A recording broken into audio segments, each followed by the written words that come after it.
মনে রাখবেন কুমিল্লাবাসী,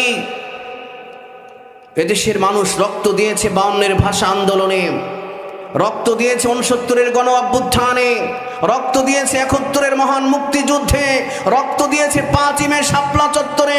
এদেশের মানুষই, এদেশের আবু সঈদ মুগ্ধরাই রক্ত দিয়েছে 24-এর গণ অভ্যুত্থানে।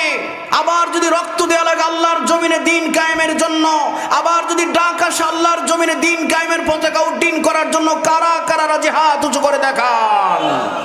নারায়ে তাকবীর। অতএব আমরা থেমে যাব না। ওসমান হাদি রক্ত দিয়েছে এই আধিপত্যবাদীদের বিরুদ্ধে কথা বলতে গিয়ে।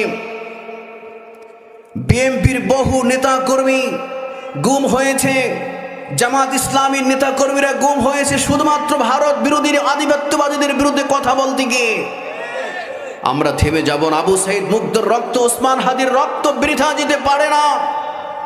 আর ভারত আমাদের বন্ধু হতে পারে না। সেই ভারত সীমান্তে পাখির মতো মানুষকে গুলি করে হত্যা করে, আমার দেশের ফেলানিকে কাঁটাতারে ঝুলিয়ে রাখে যারা, যারা এদেশের রক্ত নিয়ে হোলি খেলে, আমার দেশের যখন পানি প্রয়োজন হয় না, যারা ফারাক্কার বাঁধ খুলে দিয়ে এই 56,000 বর্গ মাইলের 92% মুসলমানদেরকে ডুবিয়ে মারতে চায়, সেই ভারত আমাদের বন্ধু হতে পারে না। চোখ কান খোলা রেখে সামনে চলতে হবে।